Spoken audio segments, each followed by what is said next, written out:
So, hi everyone, I'm Vaibhav Sharma from Team MCQ at Topper Stock and we have with us साहिल भानुकर। और बहुत बड़ा एक moment इसलिए है क्योंकि इनको भी CPWD मिला है। I think you got the CPWD। Yes, sir. So first of all, big congratulations for getting the CPWD and the Thank you, dream sir. department, जैसे कि सबका एक सपना रहा होता है। तो कुछ बताइए अपने बारे में, लाइक आप कहाँ से हैं और how all the things started for SSJ। Yes, sir. My name is Sahil.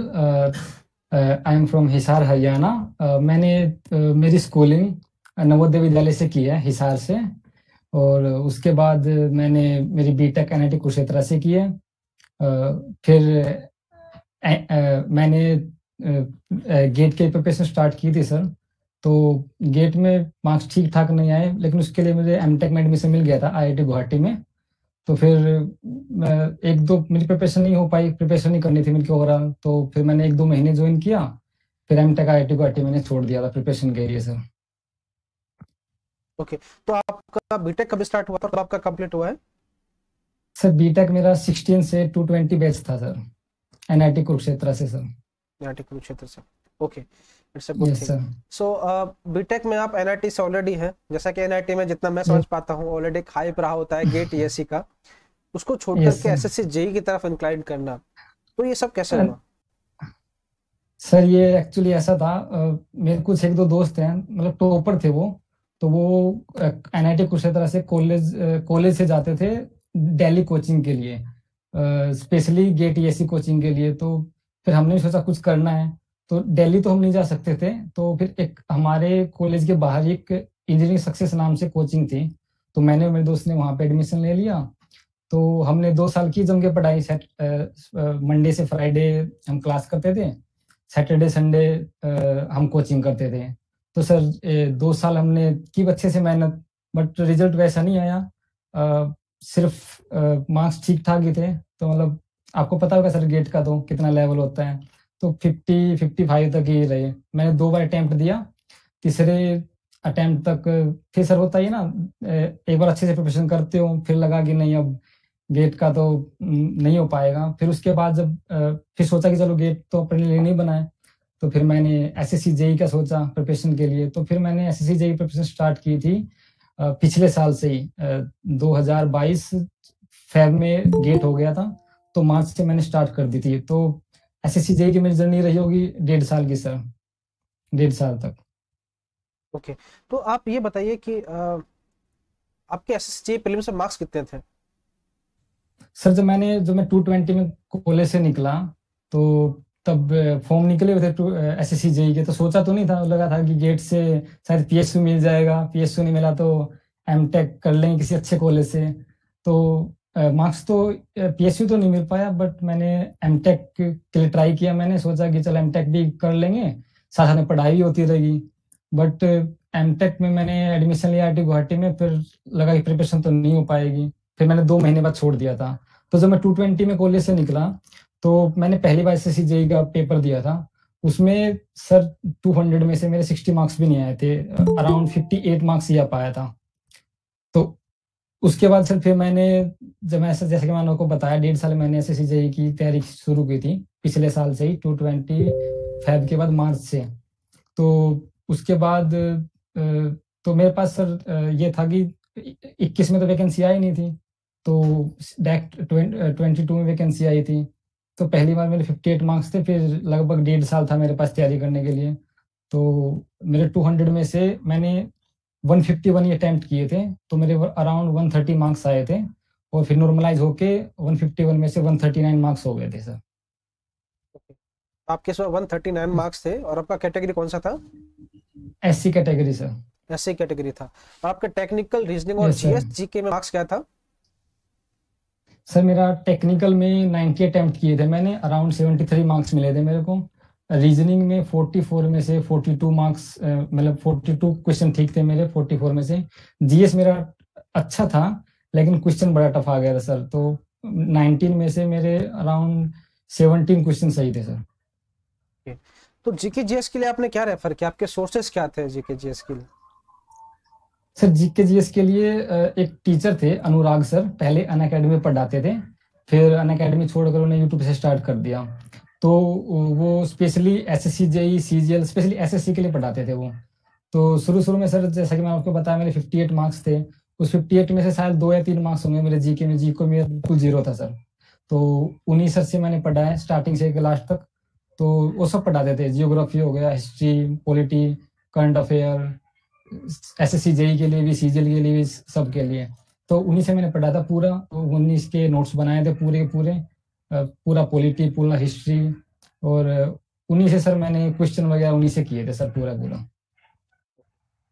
तो प्रीलिम्स के बाद में मेंस के लिए प्रिपरेशन स्टार्ट रहा होता है, तो मेंस के लिए आपकी क्या स्ट्रेटजी थी और क्या क्या सोर्सेज आपने फॉलो किए?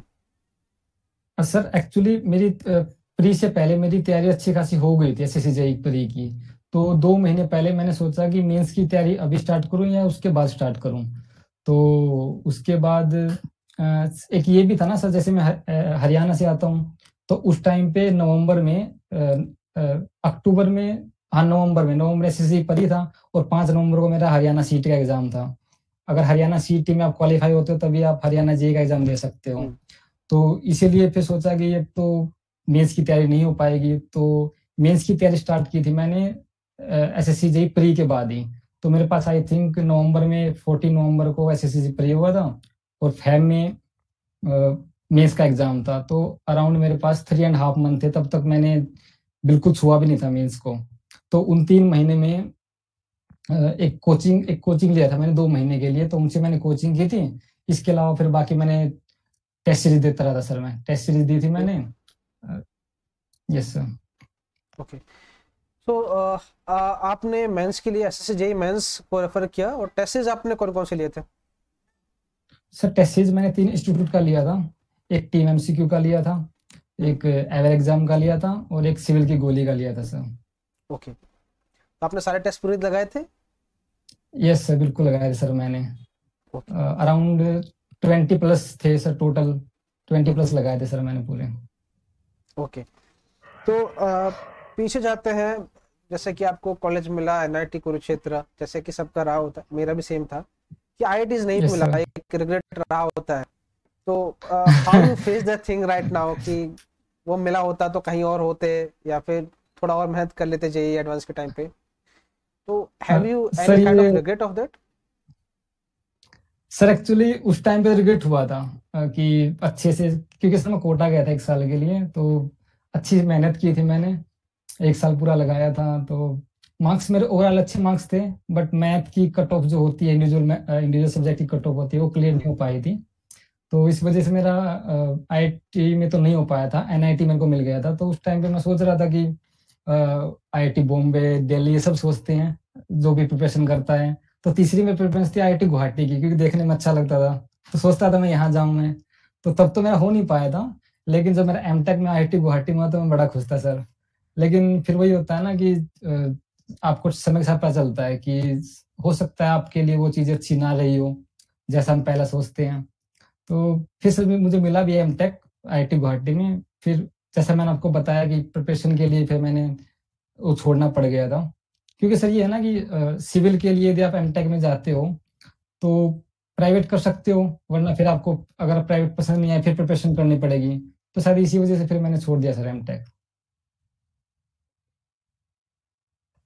तो मेरा अगला सवाल आपसे ये है कि जैसे कि बेसिकली लोग सोचते हैं, एक जब ये प्रिपरेशन स्टार्ट करते हैं, आज के टाइम पे कंपटीशन बहुत पीक पर है, कट ऑफ बहुत ज़्यादा जा रहे हैं। आपके एक टाइम ऐसा आता है जब आपके दोस्तों का सिलेक्शन हो रहा होता है, आपका सिलेक्शन नहीं हो रहा होता है, आप बाकी एग्जाम में लिख रहे होते हो। तो ऐसा फेज आपकी लाइफ में कभी आया? यस सर, ये 3 साल से यही फेज चल रहा है सर। जैसे एनआईटी कुरुक्षेत्र से हूँ मैं, तो सब दोस्त थे मेरे, सिविल वाले भी हैं, इलेक्ट्रिकल वाले भी हैं, सीएसआईटी वाले भी हैं। तो सीएसआईटी वालों की तो कोई दिक्कत ही नहीं है, उनकी तो बढ़िया प्लेसमेंट हो जाती है। दिक्कत सिविल वालों को आती है, मैकेनिकल वालों को भी पीएसयू मिल जाती है। तो जितने मेरे सिविल वाले दोस्त थे, कुछ जो अच्छे थे उनको पीएसयू मिल गया, कुछ एक अपने प्राइवेट में जॉब करने लग गए, कुछ एक मेरे जैसे थे जो अभी भी एस्पिरेंट हैं। और आई थिंक शायद मैं ही हूँ एस्पिरेंट जिसका पहला सिलेक्शन हुआ है मेरे दोस्तों में। बाकी लेकिन अभी कर रहे हैं प्रिपरेशन, आज नहीं तो कल उनका भी सर हो ही जाएगा। हम्म। तो साहिल, आप ये बताइए कि आपके सीपीडब्ल्यूडी में रैंक कितना था, कैटेगरी सर रैंक? मेरा सीपीडब्ल्यूडी में सर ओवरऑल रैंक तो सर मेरा 42 था, सीपीडब्ल्यूडी रैंक मेरा 41 था। 41 था सिविल में? Yes sir, CPWD rank. Okay, अच्छा सर, रियली गुड रैंक। और आपके प्रीलिम्स से मार्क्स कितने थे? 138? ये 139 सर। 139, ओके। सो बाकी चीज़ों की तरफ आगे चलें अगर हम, तो यस आप सर। बताइए अपनी फैमिली में कौन कौन लोग हैं, और कोई क्या क्या करता है, आपको इंस्पायर करता है, मोटिवेट करता है, तो how was your journey? Sir जैसे मैंने एमटेक छोड़ा था तो उसके बाद दो ऑप्शन थे, या तो घर पे रह के पढ़ाई करूं, क्योंकि सर मैं गाँव में रहता हूँ, लाइब्रेरी यहाँ पे नहीं है सर। अगर आपको लाइब्रेरी जाना है तो थोड़ा दूर ही जाना पड़ेगा, या फिर अगर आप कहीं बाहर प्रिपरेशन करते हो दिल्ली साइड तो थोड़ा खर्चा बढ़ जाता है। तो घर पे ज़्यादा दिक्कत नहीं थी वैसे, तो थोड़ा बच्चे एक दो है भैया के बच्चे, तो लेकिन मैं सर अलग कमरे में रहता था, वहीं पढ़ाई करता था। घर पे पापा है, भैया हैं, तो इतनी दिक्कत तो नहीं आई सर। बाकी सबने बड़ा इंस्पायर किया हमेशा उनको। एक्चुअली ये था ना सर कि नवोदय में था मैं, तो एनआईटी में भी हो गया था, तो घर वालों को लगता था ये आज नहीं तो कल सक्सेस इसको मिल ही जाएगी। तो सबका, घर वालों का सबका साथ था, हमेशा इंस्पायर करते थे, पापा भी इंस्पायर करते थे, बड़े भैया हैं वो भी इंस्पायर करते हैं। तो सर घर पे थे तो अच्छा माहौल था सर घर पे। हम्म। हाँ, ये बात तो एक आपने बहुत अच्छी कही, लेकिन क्या होता है कि जब लोग आईआईटी एनआईटी में पहुंच जाता है, तब एक बहुत बड़ा टैग उनके साथ लग जाता है कि ये लाइफ में कुछ बहुत बड़ा करने वाला है, वो चीजें। तो हाँ, एक अच्छी बात है, लेकिन उस साथ एक प्रेशर भी रहा होता है उस काम करने का, उस लेवल पर, उस चीज की तरफ जाने की तरफ में, यस सर। जो कि अपने आप को बहुत प्रेशराइज भी कर रहा होता है। ठीक है। आप मुझे बताइए कि यस सर। आपका जो शेड्यूल था फ्रॉम मॉर्निंग टू इवनिंग पढ़ने को लेकर, वो क्या था? लाइक आप कब उठते थे, कितने घंटे पढ़ते थे, क्या क्या रेफर करते थे, like that? Yes sir. Sir जब मैंने प्रिपरेशन स्टार्ट की थी मेरी, तो अगर मैं आपको बताऊं तो मैंने एसएससी जेई परी का अब तक नोट्स भी नहीं बनाया सर। मैंने आज तक कभी नोट्स नहीं बनाया एसएससी परी के लिए। तो एक यूट्यूब पे एक वीडियो थी, शायद कोई चैनल था, तो उस पे एक वीडियो थी कि सिविल इंजीनियरिंग के लिए कौन कौन सी बुक है। तो एसएससी जेई पीवाईक्यू के लिए थी आईएएस मास्टर, ईएससी थी, यूथ एजेई की थी, इसके अलावा जो हैंडबुक होती हैं मेडीजी की थी, सिविल बूस्टर की थी, काफी थी। तो काफी कॉमन, हर वीडियो में कॉमन टॉपिक था सिविल बूस्टर नाम से। तो मुझे लगा कि कुछ अलग है इसमें, तो मैंने इस बुक को मंगाया। तो सर एक्चुअली वो सिविल बूस्टर के उनके लिए ही है जिनका बेसिक अच्छा है। अगर कोई न्यू स्टूडेंट है जो प्रिपरेशन स्टार्ट करना चाहता है, तो आई थिंक उसके लिए वो बुक नहीं बनी है। जिसका थोड़ा सा बेसिक अच्छा है, अंडरस्टैंडिंग अच्छा है, तो कंसेप्ट पता है, क्योंकि उस बुक में आपको टू द पॉइंट मिलेंगे। आपको यदि अगर आपको पता है सीमेंट के टेस्ट कौन सा है, तो वहां पे केवल डायरेक्ट रिजल्ट लिखे हैं, केवल डाटाबेस है। आप ये नहीं उसमें आप समझेंगे कि, तो उसमें यही है, टू द पॉइंट मिलेगा आपको। तो सर एक तो मैंने वो बुक की थी, सिविल बूस्टर मेरी पूरी बुक थी। तो उस मेरी बुक में अगर आप देखोगे तो आपको कोई ऐसा पेज खाली नहीं मिलेगा, पूरी बुक रेड कर रखी सर मैंने लाल पेन से। और तो उसके साथ मैंने एक यूथ एजे लेवल की बुक आती है, मैंने यूथ ए लेवल की लगाई थी 43,000 वाली। तो दो पार्ट आते हैं उसके, लेवल वॉल्यूम 1 वॉल्यूम 2, मैंने पूरी लगाई थी। आई थिंक 3 से 4 मंथ लगे थे सर उसको पूरा करने में, तो मैंने पूरा लगाई थी। उस बुक की सर एक खास बात ये है कि आपको पता चल जाएगा कौन सा टॉपिक इंपॉर्टेंट है, कौन सा नहीं है। और एक डिसएडवांटेज ये थी कि कंटेंट बहुत है, मतलब आप शायद हो सकता है बोर भी हो सकते हो। आई थिंक हर सब्जेक्ट के 1000 प्लस क्वेश्चन मिलेंगे आपको। और इसके अलावा सर मैंने एसएससी पीवाईक्यू लगाई थी प्री के लिए, जो आईएएस मास्टर की आती है। उसको आई थिंक मैंने एग्जाम से पहले 3 या 4 बार कंप्लीट कर लिया होगा सर। तो आपने कुछ लिमिटेड सोर्सेस है उनको यस मल्टीपल टाइम्स फॉलो किया था, इंस्टेड ऑफ गेटिंग कि सब कुछ यस कर सर ले, मैंने। और उनको बार बार करना आपने यस ज़्यादा सर। बेहतर समझा, बजाय कि अपनी रेंज को बड़ा करने की। Yes sir. ओके। तो आप फ्री टाइम में, जैसे कि बेसिक सब किसी का इंजीनियरिंग करा हुआ है, तो आपकी हॉबीज क्या है? आप जब लग रहा होता है कि आज पढ़ने का मन नहीं है, या फिर आज बिल्कुल भी पैस नहीं जा रहा, टेस्ट में मार्क्स कम आ रहा है, तो क्या करते थे उसके बाद में आप? अच्छा सर, मैं स्पेशली अगर आपको बताऊं तो क्रिकेट, हम कुछ दोस्त हैं क्रिकेट खेलने चले जाते थे। जैसे मेरे कुछ दोस्त हैं यहाँ पे, अभी तो यहाँ नहीं है, कुछ दिल्ली के हैं, तो जब वो भी आ जाते हैं, आसपास भी जाते हैं, तो हम खेलने जाते हैं। इसके अलावा मेरा एक दोस्त है सुमित, तो वो दिल्ली से आता है, तो उसी का काम होता है सबको इकट्ठा करना, तो वही करता है। वो नहीं होता तो हम नहीं खेल पाते हैं, तो जब भी आता है तो उसकी वजह से हम खेलने जाते हैं। इसके अलावा इंटरेस्ट है सर मूवीज वगैरह, वेब सीरीज वगैरह। तो आई थिंक ये होता है ना सर कि जब हम पढ़ाई में बिजी रहते हैं तो हम जो हमारी हॉबी होती है हम फॉलो नहीं कर पाते। हाँ। आई थिंक आपको प्रॉपर नींद, प्रॉपर जो आपका मन है, आई थिंक हफ्ते में एक बार करना चाहिए। ये नहीं कि सिर्फ पढ़ रहे हैं। तो आई थिंक जबरदस्ती आपको करना चाहिए। अगर आपका जैसे मूवीज, जैसे मेरा मन है, तो मैं आई थिंक हफ्ते में 1 या 2 हफ्ते में मैं जबरदस्ती देखता था। जो मूवी नहीं आ रही मैं देख रहा था, वेब सीरीज आती है तो मैं देखता था। तो इससे क्या होता है कि आपकी एफिशिएंसी बढ़ जाती है। ये नहीं कि आपका टाइम वेस्ट होता है। आपको आई थिंक छुट्टी भी लेनी चाहिए अगर आप बार बार पढ़ रहे हैं तो। डेली, अगर आपके डेली बेसिस से बात कर रहा हूँ मैं, तो आई थिंक 8 या 10 घंटे पढ़ता होगा एक एवरेज स्टूडेंट। तो आई थिंक उसको 1 घंटे तक थोड़ा बाहर घूमना चाहिए, जो उसका मन है वो करना चाहिए।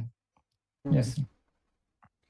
अच्छा, अब मेरा एक अगला सवाल आपसे, जैसा कि बेसिक एस्पिरेंट का रहा होता है, बहुत सारे लोगों के मार्क्स प्रीलिम्स में और भी ज़्यादा थे, ज़्यादा मेहनत की है और ज़्यादा अपने आप पर काम करने के बाद में भी उनको तो बीआरओ मिला है, फिर वो सेलेक्ट नहीं हुए हैं, जैसे कि उनको सीपीडब्ल्यूडी चाहिए था, एमएएस चाहिए था।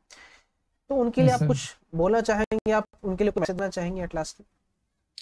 यस सर एसएससी जेई तो सर एक्चुअली जो मेन रोल प्ले करता है सिलेक्शन के लिए, जिसको सिलेक्शन चाहिए या जिसको अपनी रैंक अच्छी चाहिए, तो मेन जो रोल प्ले करता है वो सर मेंस प्ले करता है। क्योंकि मेंस 300 मार्क्स का है। एसएससी जेई में क्या है कि आई थिंक सबके 100-140 तक एवरेज, मतलब अगर आप एवरेज निकालें तो मैक्सिमम बच्चों के मार्क्स 100-140 के बीच में, 130 के बीच में होंगे।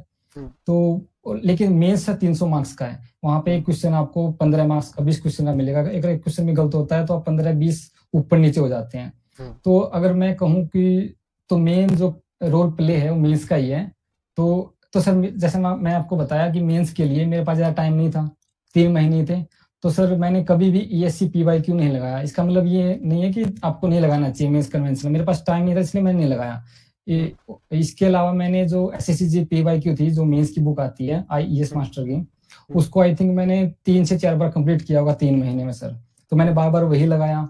इसके अलावा जो थ्योरी पोर्शन है मेंस वाला, उसका सर मैंने एक अलग से नोट बनाया था। जो भी थ्योरी, जैसा कि आपने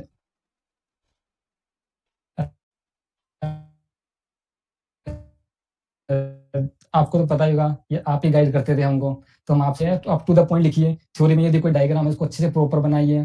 तो ये सर मेंस के लिए बड़ी हेल्प किया था। जैसा कि आपको एक क्वेश्चन आया था क्लोरिनेशन वाला, तो उसमें सर डायग्राम वगैरह तो हमने अच्छे से बना, जितना भी थ्योरी पार्ट था टू द पॉइंट लिखा। मैंने एक अलग से नोटबुक बना रखी थी थ्योरी के लिए, क्योंकि जो न्यूमेरिकल होते हैं उसको तो आप सोल्व करो उतना ठीक है, लेकिन थ्योरी में दिक्कत ये है ना कि आप बार बार भूल जाते हैं। तो मैंने जो भी क्वेश्चन थ्योरी के पढ़े, मैंने एक अलग नोटबुक लिखी। तो जो भी, जैसे कि आई थिंक हर क्वेश्चन में जैसे ब्रिक ही आ गया, प्रॉपर्टीज ऑफ ब्रिक, तो उसके 10 पॉइंट होंगे, 12 पॉइंट होंगे, टू द पॉइंट लिख लिया मैंने सर सबको। तो सर बार बार मैंने वही रिवाइज किए। और ये हुआ ये कि अब की बार ऐसा सोचा नहीं था कि मीन्स ऐसा आ जाएगा, मतलब थ्योरी पार्ट थोड़ा सा ज्यादा आ गया। और आई थिंक थोड़ा सा सिमिलर था 2019 के जो जैसा एग्जाम था वैसा ही था। तो ना ज्यादा डिफिकल्ट था, तो थोड़ा एवरेज सब्जेक्ट था सर। तो बच्चे तो ईएससी की तैयारी करके गए थे, ऐसा आएगा ऐसा आएगा, पर थोड़ा एवरेज एग्जाम आ गया था। ओके। तो इस पूरी जर्नी में टीम एमसीक्यू का क्या रोल रहा? आपको कितना हेल्प किया, गाइडेंस जो मिला, या फिर जो भी कुछ आप प्लस माइनस बता सकते हैं उसके बारे में? यस सर, मैं बिल्कुल बोलना चाहूंगा सर। मेंस के लिए मैंने 3 टेस्ट सीरीज फॉलो किया था, जिसमें एक टीम एमसीक्यू था, एक 2 और था। तो सर टीम एमसीक्यू में खास बात ये लगी कि जैसे टेस्ट हम देते थे, तो और 1-2 इंस्टीट्यूट थे उनकी फॉलो किया था मैंने। तो जैसे 2 घंटे का एग्जाम दिया और तो फिर उसी का जस्ट बाद सॉल्यूशन मिल जाता था। तो 2 घंटे आपको एग्जाम देने में लगते हैं, खुद जब एनालिसिस करता है तो 2-2.5 घंटे स्टूडेंट को खुद लगते हैं। तो मैं रेड पेन से जो मेरी मिस्टेक होती थी उसको मैं सर्कल से लिख देता था, मैंने ये गलती की है, ऐसी गलती की, तो मैं निकाल लेता, मेरे एवरेज मार्क्स इतने आए हैं। और तब टीएमसीक्यू की जब कॉपी चेक होके आती थी, तो सेम मिस्टेक जो मैंने देखी है सेम टीचर ने भी वही शो कर रखी है। तो मैं सोचा सर आप इतनी अच्छी कॉपी चेक कर, मैंने सर को लिखा भी था पर्सनली कमेंट में कि सर आप इतनी अच्छी कॉपी चेकिंग कैसे करते हो। और अदर जो इंस्टीट्यूट थे वहां पे ऐसा नहीं था, एवरेज बताया नहीं कि कैसी क्या गलती है कुछ नहीं, आप स्पेशली मेंशन भी करते थे कि थ्योरी में यदि ये है तो आप ये मेंशन करिए, आप डायग्राम बनाइए, आपने यहाँ पे ये गलती की है, आप इस क्वेश्चन में ऐसा कुछ और कर सकते हैं, आपकी राइटिंग ऐसी है। तो यही है कि सर, और इसके अलावा जैसे कि हमने टीएमसीक्यू की जो टेस्ट सीरीज दी थी मेंस की, आई थिंक पूरा थ्योरी पार्ट शायद वहीं से आ गया था मेंस के लिए। तो सर हमको तो बड़ा फायदा हुआ था। तो जितना भी था थ्योरी पार्ट मैं सोच रहा था कि आई थिंक 50-60 मार्क्स आ जाएगा मेरा थ्योरी पोर्शन में, जो 120 मार्क्स का था थ्योरी पोर्शन। और यदि जब हम अब देखें मुझे CPWD मिला है, AIL 42 मिला है, तो ऐसा लग रहा है कि आई थिंक मेरा 210 या 220 प्लस मेंस में आ गया होगा सर। यस ओके, तो फाइनली आप सारी चीज़ों से बहुत खुश हैं, जो भी आपको गाइडेंस मिला, जो भी आपको मैकेनिज्म था टेस्ट के regarding, I think you appreciate that, so thank you for that your words. आखिर में मैं आपको थैंक यू कहना चाहूँगा अपना समय देने के लिए, इस इंटरव्यू के लिए। यस और लोगों को काफ़ी इंस्पिरेशन के लिए अपने स्ट्रेटजाइज कर पाएंगे अपनी चीज़ों के साथ में, और अपने प्रिपरेशन को बूस्ट कर पाएंगे। So again, congratulations, a big congrats for your upcoming department, upcoming journey. I wish you will do better over there, and I wish you a very happy day for today and a nice journey ahead. Okay, thank you sir. Thank you.